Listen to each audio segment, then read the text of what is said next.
Hello everyone, you are watching Osmanian YouTube channel. ఈరోజు మన video topic వచ్చేసి తెలంగాణ సిపి గేట్ 2025కి సంబంధించినటువంటి నోటిఫికేషన్ అయితే రిలీజ్ అయింది.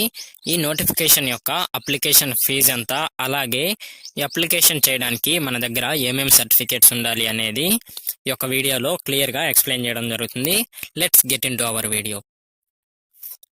మెయిన్లీ ఇక్కడ మనం ఫీజ్ స్ట్రక్చర్ ఒకసారి గమనించినట్లయితే payment for SC, ST and PH candidates is of 600 rupees. ఎవరైతే SC, ST మరియు ఫిజికల్లీ హ్యాండిక్యాప్డ్ సర్టిఫికేట్స్ కలిగిన వారు ఉన్నారో వారు 600 రూపీస్ ఫీజు కట్టినచో ఈ యొక్క అప్లికేషన్ ఫిల్ చేయడానికైతే ఎలిజిబుల్ అనమాట. అలాగే ₹800 ఫర్ అదర్స్.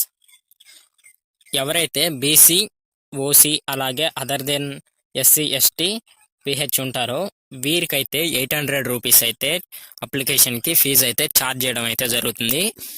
అలాగే ఇక్కడ మనం చూడొచ్చు for each additional subject ₹450 rupees. మనం ఫర్ ఎగ్జాంపుల్ ఒక 600 కట్టి మనం అప్లికేషన్ చేసాం, కానీ మనం ఒకటి కంటే ఎక్కువ సబ్జెక్టులో పీజీ ఎంట్రన్స్ టెస్ట్ అనేది అయితే రాద్దాం అనుకుంటున్నాం. ఎలా అంటే మనలో చాలామంది ఉంటారు ఒకటి కాకపోయినా కానీ ఇంకొక దాంట్లో మంచి మార్కులు వస్తే మంచి కాలేజ్లో యూనివర్సిటీ లెవెల్లో ఏదైనా ఒక కోర్సులో వస్తే ఆ కోర్సుకి వెళ్ళిపోదామని ఉంటారు. అలాంటి వాళ్ళు ఒకటి కంటే 2 సబ్జెక్టులు ఎక్కువ సబ్జెక్టులు రాయాలనుకున్నప్పుడు ఒక్కొక్క సబ్జెక్ట్ మీరు యాడ్ చేసుకునే దాన్ని బట్టి 450 రూపీస్ అయితే ఎక్స్ట్రా ఫీజు ఉంటుంది అనమాట. అలాగే నెక్స్ట్ వచ్చేసి మనకి ఈ అప్లికేషన్ చేయాలి అంటే ఏమేమి సర్టిఫికేట్స్ కావాలి అనేది అయితే ఒకసారి తెలుసుకుందాం. ఒకసారి మనం ఇక్కడ చూసినట్లయితే మీకు స్క్రీన్ మీద డిస్ప్లే చేస్తున్నాను. ఇదైతే అఫీషియల్ నోటిఫికేషన్లో ఉన్నటువంటి ఇన్ఫర్మేషన్ అనమాట. దీనికి సంబంధించి నేను ఎడిటింగ్ చేసినటువంటి పిక్చర్ని కూడా మీకు ఇక్కడ స్క్రీన్ మీద డిస్ప్లే చేస్తాను, ఒకసారి చూడండి. ఈ అప్లికేషన్కి మనం సబ్మిట్ చేయాలి అంటే మన దగ్గర లేటెస్ట్ పాస్ ఫోటో ఉండాలి. అలాగే ఒక సిగ్నేచర్, మన సిగ్నేచర్ లేటెస్ట్ది ఉండాలి.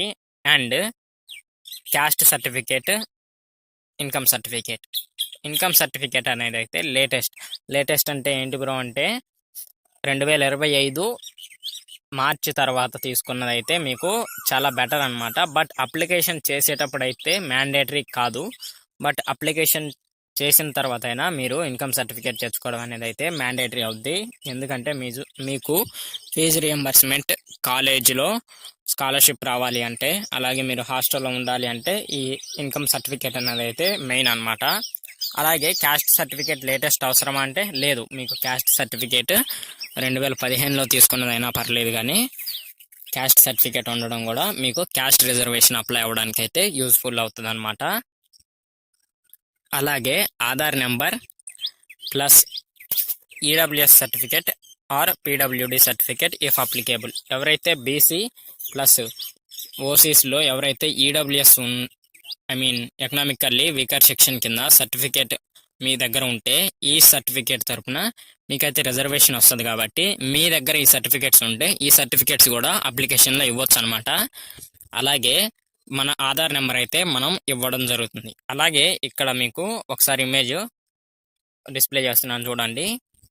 It is proposed to issue ID cards to all admitted candidates in university colleges by incorporating relevant data including photograph uploaded by the candidates themselves at the time of online submission of application.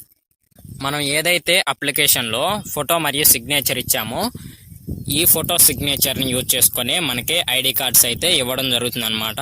So మీకు తెలియజేసేది ఏంటంటే మీరు ఈ certificates అన్ని నేను మళ్ళీ ఒకసారి screen మీద పెడతాను, మీరు ఈ స్క్రీన్ షాట్ తీసుకోండి. అలాగే మీకు ఏదైనా డౌట్ ఉంటే కామెంట్స్లో చెప్పండి.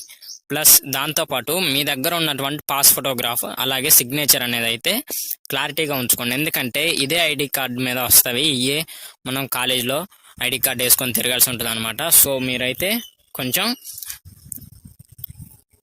సరైన పద్ధతిలో అప్లికేషన్ ఫిల్ చేసి ఎటువంటి ఇబ్బంది లేకుండా అడ్మిషన్ పొందుతారని కోరుకుంటున్నాను. Thank you for watching. Don't forget to like the stream and subscribe to the channel. Follow for regular updates.